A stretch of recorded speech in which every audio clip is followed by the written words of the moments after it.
એકાઉન્ટમાંથી. અત્યારે આપણે છીએ જૂનાગઢના મીરા રોડ કલેક્ટર ઓફિસની બાજુમાં ગુજરાત સરકાર અનુસૂચિત જાતિ કન્યાલય છાત્રાલયની અંદર.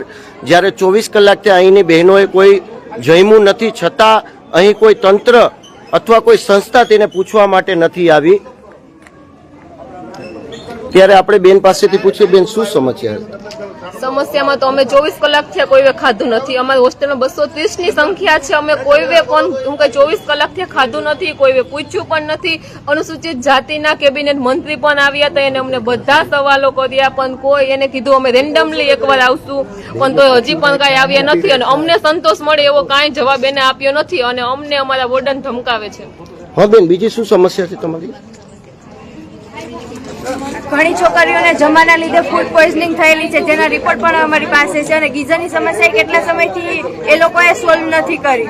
જ્યારે સંચાલકને તમારા દ્વારા આ બધી વસ્તુની જાણ કરવામાં આવે છે તો સંચાલક તમને શું કહે છે?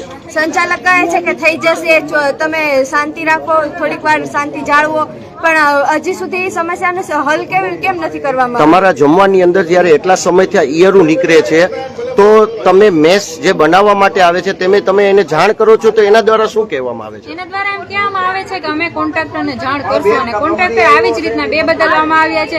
અને એ કોન્ટ્રાક્ટરને અમે એમ કહીએ ને કે તમે આવું જમવાનું એકવાર ચાખી જોવો, એમને એમ કહે છે કે તમે આનાથી સરસ તો કેવું મળે, તમે તમારી ઘરે કેવી જાતનું ખાવ છો, એવા જવાબ આપે. બેન, અત્યારે તમે છાત્રાલયમાં ટોટલ કેટલી બહેનો છો અત્યારે? તમારા કોઈ પણ અનુયાયી અથવા સંસ્થા અથવા કોઈ તંત્ર દ્વારા કોઈ તમને પૂછવામાં આવ્યું છે આજે 24 કલાક થઈ છે? એટલે એવી રીતે નહીં, પણ અમને એમ કહેવામાં આવે છે કે તમે જમી લ્યો, તમારો પ્રશ્નનો સોલ્વ અમે કરી રાખશું. પણ અમે 7 થી 8 મહિનાથી આના પ્રશ્ન લઈને બેઠા છીએ, હવે સોલ્વ નથી થતો, એટલે જ અમે કરીએ. બેન, તમને લાગે છે આવી રીતે તમે હડતાલ ઉપર છો તો એનું કોઈ નિરાકરણ નીકળશે?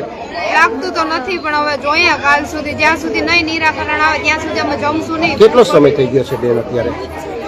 અત્યારે 11 વાગ્યા છે. કેટલા સમયથી તમે અત્યારે અહીંયા બેઠા છો? અમે 8 વાગ્યાના. ઓકે બેન, બીજા કોઈને કંઈ? એક જમવાનો એવો પ્રશ્ન નથી કે આ હોસ્ટેલમાં છે. 4-5 વર્ષથી હું આ હોસ્ટેલમાં એડમિશન છે મારું. હું ડોક્ટર સુભાષ યુનિવર્સિટીમાં અભ્યાસ કરું છું, પરંતુ ગ્રાન્ટના નામે આ હોસ્ટેલમાં 0 છે. તમે એકવાર એમની ગ્રાન્ટની જે ગ્રાન્ટ મળે છે એનું રિનોવેશન એકવાર જો, તમને ક્યાંય એમ લાગશે એમ નહીં કે રિનોવેશન કરાવેલ છે. આવી જ રીતના ગ્રાન્ટ વેડફાય છે.